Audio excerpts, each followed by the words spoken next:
berat. Artinya apa? Artinya harapan dari bapak-bapak guru sampean yang ada ini, kita diharapkan dan seharusnya menjadi kewajiban untuk menjadi muslim yang anti kekerasan, anti radikalisme. Kita sepakat ini ya, ini penting sekali. Moderasi agama itu memang saat ini paling urgent, paling penting sekali terus kita sampaikan, baik kita tanamkan kepada kita, keluarga kita maupun kita punya musuh bersama saat ini, yakni tentang radikalisme agama.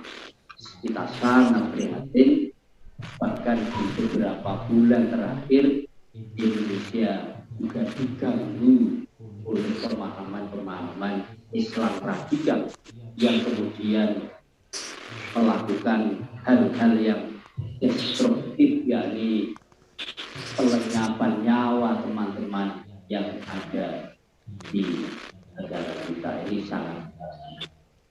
Teman-teman sekalian, kalau kita bicara tentang moderasi agama, paling tidak bagi kita yang tidak mengenyam pendidikan agama secara khusus, bahasa lain kita tidak mondok di pondok pesantren, maka ada beberapa hal yang mungkin harus kita pahami bersama.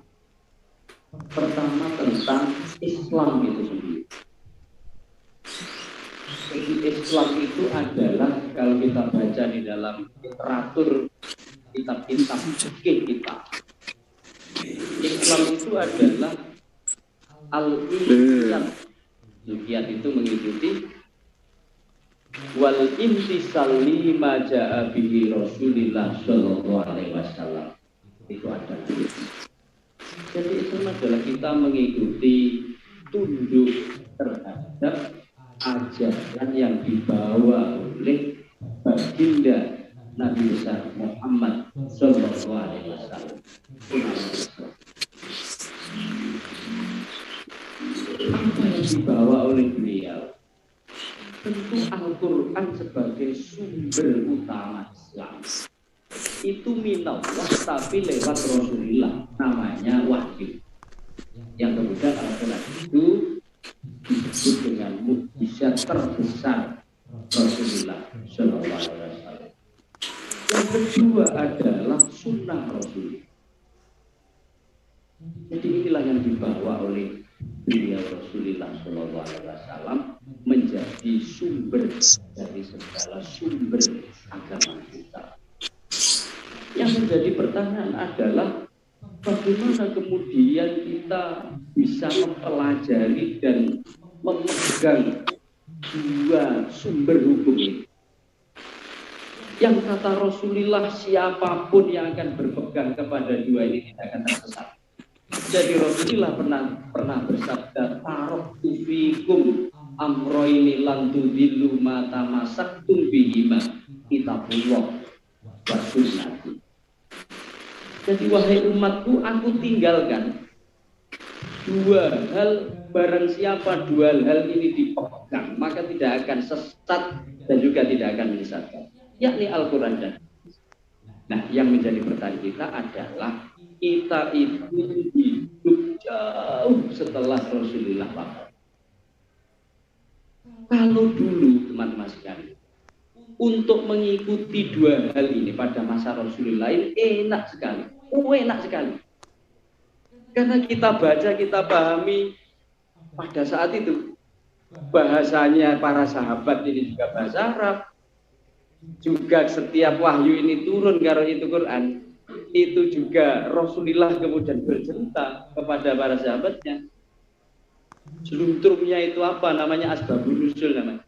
Kemudian kalau hadis ini Rasulullah juga menyampaikan, disaksikan sahabat, kemudian diceritakan, dibahas. Kalau ada yang muskil langsung tanya kepada Rasulullah. Jadi mufasirnya itu masih hidup, enak. Jadi ada pemutus tunggal, ada penafsiran yang tidak mungkin salah. Zaman sahabat lumayan. sekalipun Rasulullah sudah wafat. Karena para sahabat ini yang menjadi saksi sejarah hidup. Oh, ini loh maksud ayat ini loh maksud hadis Rasulullah. Enak. Tabiin juga begitu. Nah, kita ini teman-teman, kita hidup jauh banget dengan masa lalu. Jadi 1600-an tahun. Jadi jauh sekali. Nah, oleh sebab itu, maka yang menjadi kunci bahwa kita itu betul-betul mengamalkan ajarannya itu adalah dari sumber yang terpercaya. Kuncinya di sini.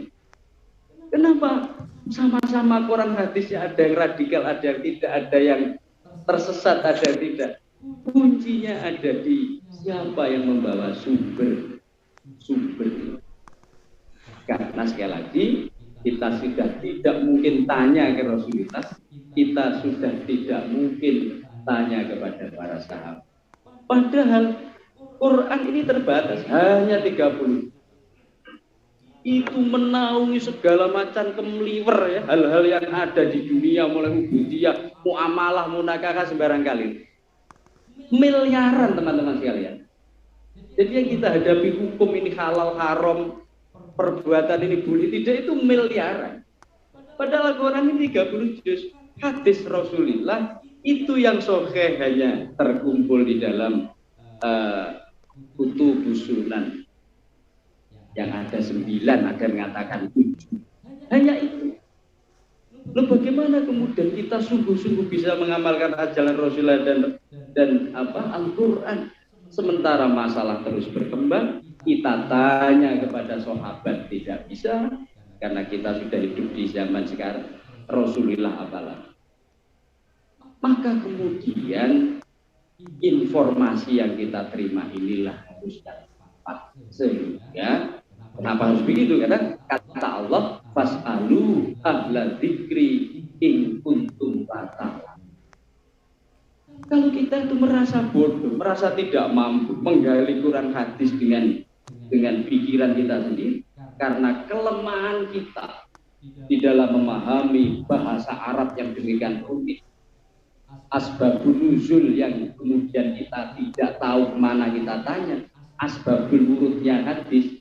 Asbabul wurud itu lara-lara, sebab-sebab hadis itu muncul, karena ini penting sekali dalam memahami hadis. Asbabun nuzul juga ini penting. Nah, kita nggak bisa bertanya, maka sudah menjadi kewajiban bagi kita untuk bertanya kepada yang mampu. Nah, bertanya kepada yang mampu, inilah kemudian yang disebut bermadhab. Apa teman-teman?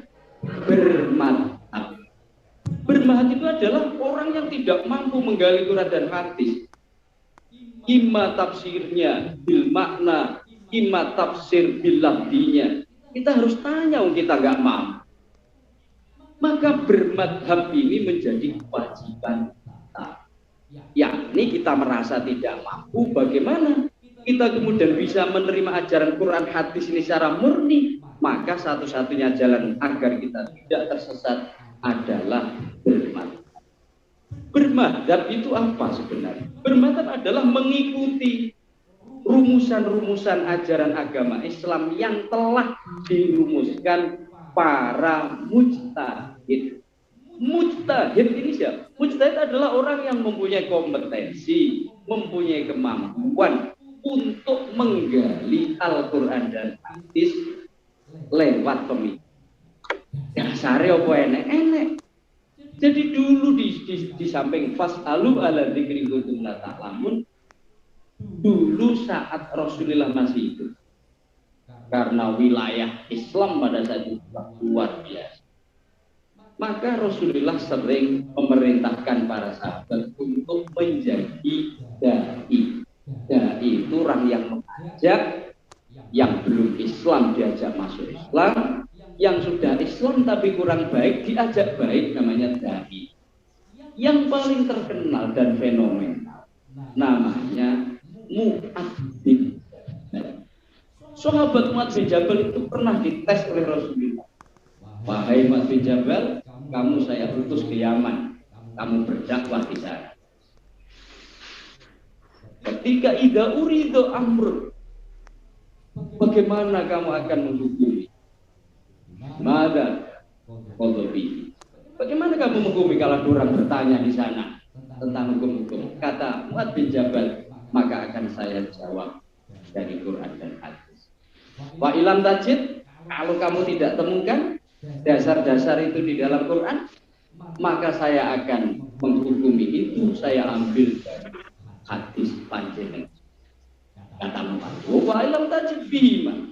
Kalau engkau tidak temukan di dalam Al-Quran dan hadis, kata Mu'adz, fajtahidu, maka saya akan ijtihad, saya akan berusaha keras untuk menjawab itu dengan kemampuan saya. Saya ambil dari Al-Quran hadis yang masih global itu, kemudian saya jawab. Ini kata Mu'adz bin Jabal. Dari sinilah kemudian teman-teman, Al-Quran yang hanya sekedar juz ini, sementara dia harus bisa menjawab miliaran permasalahan. Hadis yang hanya sekian ribu, wakilnya 400.000 yang sok. Ini bagaimana mampu menjawab miliaran permasalahan. Terus berkembang. Jadi karena peradaban manusia terus berkembang, maka harus ada jawaban. Taruhlah umpama kemarin, Masya Allah kita berduka ada 53 pahlawan itu di kapal selam. Itu dulu ya belum ada.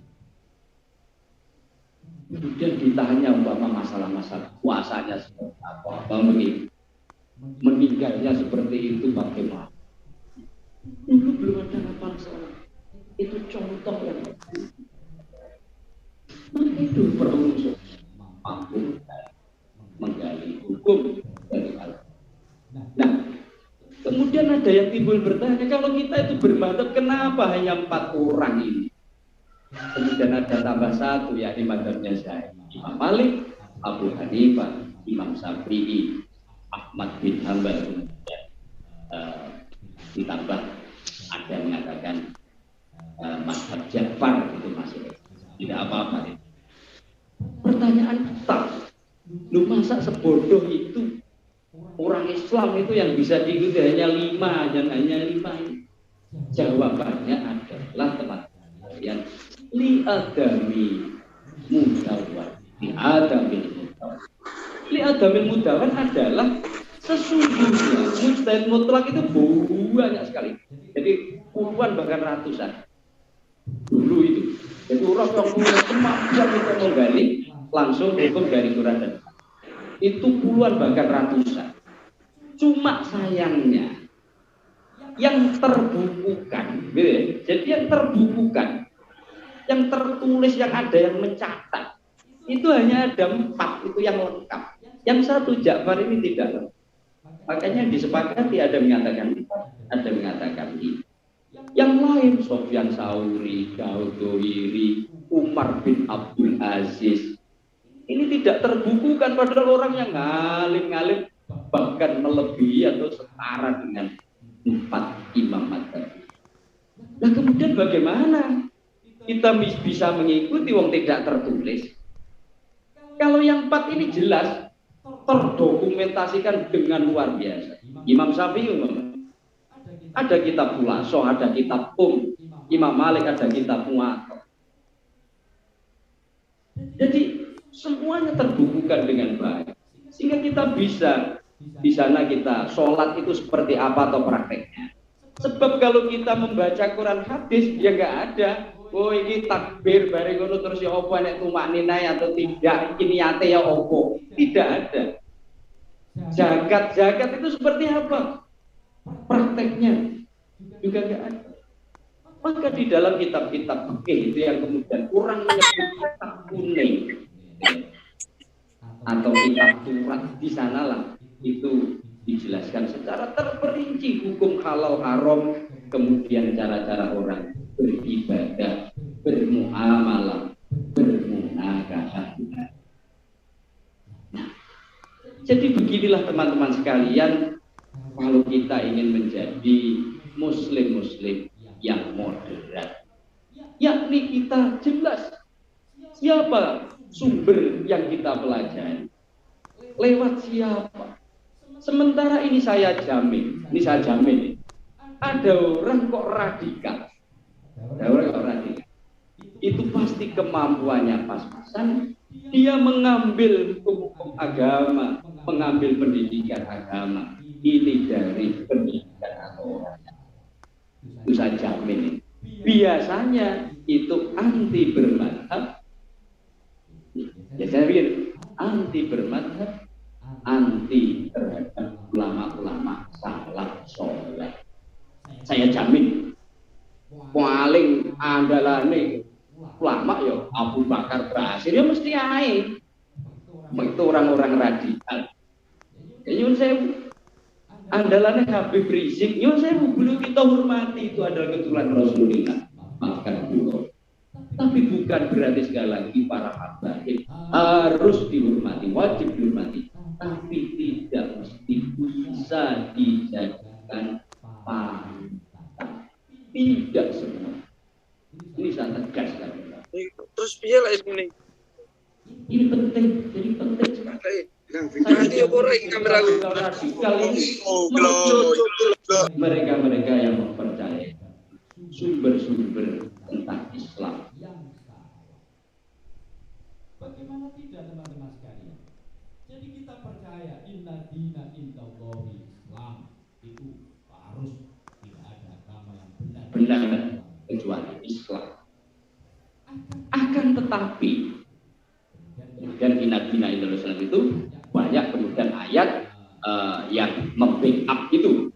Sal wa ma yabtaghi ghairal Islam dina fala yuqbala min wa huwa fil akhirati minal. Jadi barang siapa mengambil agama selain agama, maka tidak diterima agama, dan orang-orang ini akan celaka. Kemudian wahyu terakhir, al-yauma akmaltu lakum dinakum. Ini harus kita pegang. Islam adalah agama yang benar. Nah, kemudian di Indonesia ada 6 agama yang diakui dan disahkan secara administratif. Nah, baru ini kita jangan salah. Yang benar adalah tetap agama Islam. Tapi kita harus mengakui eksistensi dan menghormati 5 agama yang lain. Bukan semua agama benar, ini salah loh.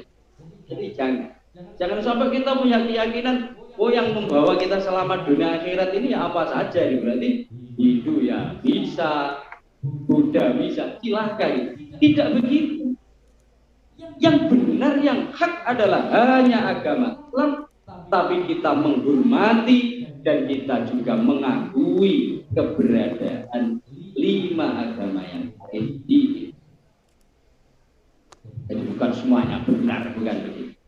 Ini penting agar supaya kita tidak menjadi orang namanya liberal. Karena musuh kita sesungguhnya modernisasi agama itu musuhnya 2. Jadi orang yang kebablasan terlalu ngiri, yakni liberal. Liberal itu kebablasan. Jadi pemahaman-pemahaman tentang agama tapi offset kebablasan. Yang benar itu katanya tidak hanya Islam, semuanya benar. Terus agama itu harus sesuai akal, itu liberal. Jadi kok ono wong ngalal nih umpama nggih LGBT, itu kan hak asasi, itu liberal itu. Oh, haji itu kenapa kok susah-susah harus ke Mekah ini? Wong cuma apa? Itu kita kembali diajak untuk mengenang sejarah takur pada Allah. Nah, lewat virtual kan bisa itu. Tinggal gambar Ka'bahnya ditunjukkan. Ini liberal, teman.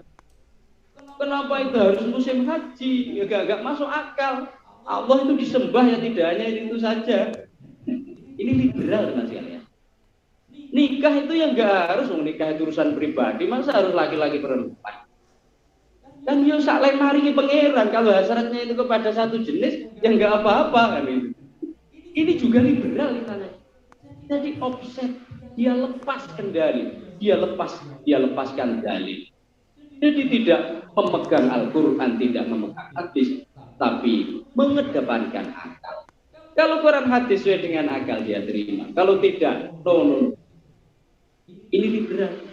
Seperti umpama dia menggugat lagi, apa yang saya contohkan, Paris. Lu kenapa lidakari mislu hadin? Ya enggak adil dong sama-sama ini anak. Masa yang perempuan dapat satu, yang laki-laki liberal namanya. Lu kenapa enggak adil? Laki-laki boleh poligami. Kenapa wanita tidak boleh poliandri? Juga adil. Ini liberal, teman. Jadi kita tidak ingin ke sana. Tapi juga kita tidak ingin terlalu nganan. Terlalu nganan itu adalah memahami agama saklek yang kemudian memunculkan orang radikal. Jadi opo-opo itu harus seperti dulu, begitu. Dikit-dikit bid'ah, jihad itu ya tetap membawa pedang, gitu. Ini namanya saklek. Akhirnya jadilah orang itu radikal.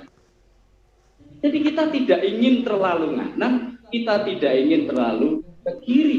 Kita ada di tengah-tengah, persis seperti yang ditunjukkan baginda Rasulullah Shallallahu Alaihi Wasallam.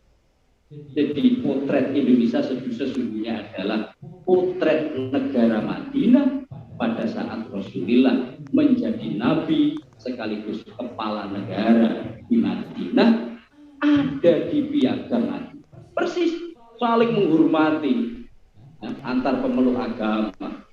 Kalau ada orang lupa, memang Rasulullah pernah perang defensif, silakan dibuka. Tidak ada Rasulullah perangnya Rasulullah ini karena menghajar negara lain ekspansi tanpa alasan yang kemudian itu disebut entah tidak. Saya jamin itu dikolaborasi. Mesti mereka membatalkan perjanjian sepihak, mereka menyerang, mereka berkhianat, selalu begitu. Kalau saling menghormati tidak mungkin. Ini penting.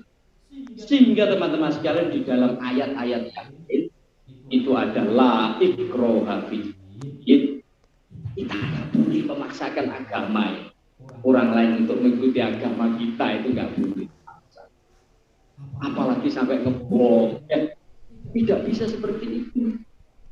Dalam surat Al-Kafir yang terakhir itu apa? Lakum dinukum waliyan. Jadi lakum dinukum bagimu agamamu, wali bagiku agama. Ini penting. Jadi nggak bisa orang maksa-maksa seperti itu. Itu hidayah. Nah terus bagaimana kita? Kita punya kewajiban hanyalah dakwah. Dakwah itu mengajak. Lek gak gelem ya wis dakwah. Pun di dalam Al-Qur'an diajarkan ud'u ila sabili rabbik bil hikmati wal mau'izatil hasanah. Caranya begitu, tidak kemudian lek gak gelem diajar, gak gelem manut kemudian diserang. Tidak begitu. Ini penting sekali. Ini tentang agama. Teman-teman sekalian, kemudian kita melangkah terhadap tentang penerapan. Orang itu kalau sudah bisa memahami seperti ini, insya Allah kita tidak akan menjadi Muslim yang radikal, juga tidak menjadi Muslim yang berat. Tengah-tengah. Contohnya bagaimana kita menyikapi umpama poso-poso. Kemudian ada warung tetap buka. Orang yang moderat tentu mengingkari itu kalau dia yang punya warung ini siapa saja dilayani. Kemudian tidak ditutup terang-terangan. Maka bagi kita moderat adalah tentu kalau mampu kita dakwai, kita ajak untuk tidak berbuat yang salah. Jadi pakai bahasa yang enak. Misalnya Pak, Bu iya, wong ini puasa. Ya jangan dibuka seperti inilah. Ya agak dikasih satir. Kalau kelihatan tangga-tangga yang nggak puasa jangan dilayani. Kalau bisa, kalau musafir orang-orang yang tidak wajib puasa ya monggo. Kan begitu orang moderat. Lah yang tidak moderat tentu tidak begitu. Ya pakai pentok itu. warungnya dirubuhno itu, dagangannya dihancurkan. Ini radikal ini teman-teman. Tidak begitu. Itu pun kalau dalam amar ma'ruf nahi mungkar, setelah kita memberi mauidhah ini tidak diterima ya sudah. Ora oleh moro tangan, nggak bisa. Sekalipun ada orang minum-minum. Jadi kewajiban kita adalah man ra'a minkum mungkaron itu pertama kan fal yughayyir biyadi. Fal yughayyir biyadi itu kalau di Indonesia, kalau orang mempunyai negara, hidup di dalam satu negara, itu adalah aparat. Karena itulah yang mampu memakai kekuasaan, memakai tangannya. Kalau kita itu derajat yang nomor 2 atau nomor 3, fa'ilam yastati, fabilisani itu kita. Kenapa demikian? Kita lebih mengedepankan dabul mafasid daripada kita jalbul masoleh. Coba umpama kita pakai iat, umpama kita bongkar gitu ya, kita paksa. Apa yang terjadi teman-teman sekalian? Pertama, Islam dikesankan tidak tahu aturan, kita melanggar aturan pemerintahnya, orang yang kita robohkan itu kemudian melawan. Iya. Coba kalau aparat enak, pasti tidak akan terjadi fitnah karena tugasnya Satpol PP dan seterusnya.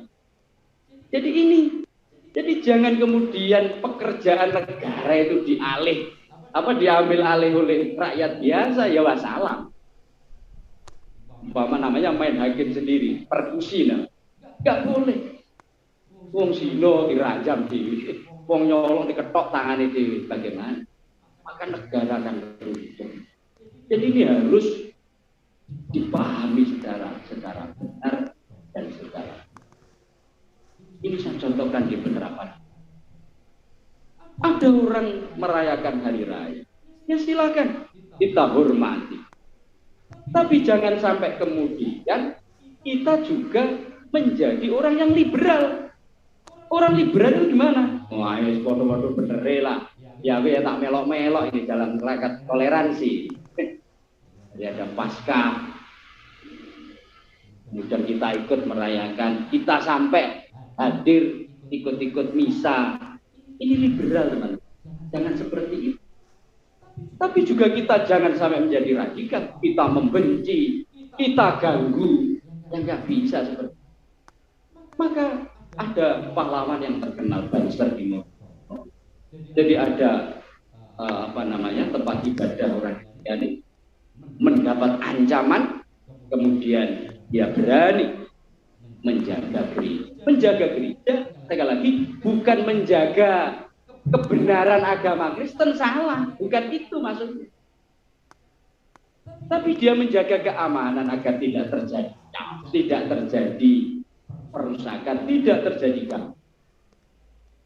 Jadi lakum dinukum waliyatin, urusan dia misa, dia nyembah Yesus, urusan dia. Kewajiban muslim kita adalah berdakwah agar supaya dia ini penting sekali. Inilah yang disebut dengan moderasi beragama. Jadi kita pahami secara lengkap apa sih beragama di Indonesia. Undang-undangnya seperti apa, berapa agama yang kan, apa yang disebut dengan pelecehan, penistaan terhadap agama itu apa, sehingga kita tepat bertindak, itu kita tepat di tengah-tengah masyarakat. Silakan nanti dibuka di undang-undangnya, undang-undang penistaan agama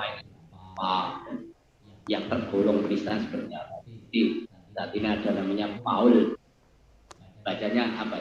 Paul Zeng atau Paul Zhang gitu. Yang sekarang jadi UPO gitu ya, sudah lari ke Jerman. Usah baca itu, aslinya orang Jawa Tengah. Itu penistaan agama, masuk penistaan agama. Dan dia mengaku Rasul yang 26 ini sudah. Seharusnya kalau dia tidak ingin Islam, ya buat aja agama baru, selesai. Namanya bukan Kristen. Buat agama baru tidak menggunakan Kristen dan lain sebagainya. Jadi enak. Tapi kalau sudah bawa-bawa pembaruan terhadap Islam, kemudian mencederai Islam, salat itu hanya 3 waktu dalam satu hari dan seterusnya. Membawa Islam ini tentu nanti masuk dalam pidana penistaan agama atau oleh UI nanti golongkan aliran-aliran yang sesat. Teman-teman sekalian, kalau masih ada waktu, ada 7 menit ya, 7 menit. Saya tambah sedikit aja. Jadi Islam itu kalau ingin moderat, bisa kita membahas konstruksinya, ya. Apa ini konstruksi? Jadi bangunan kita berpikir, oh Islam itu seperti ini. Maka yang betul itu kita mengamalkan Islam itu lewat siapa? Ini penting sekali. Yang saya katakan wajib bermadhab.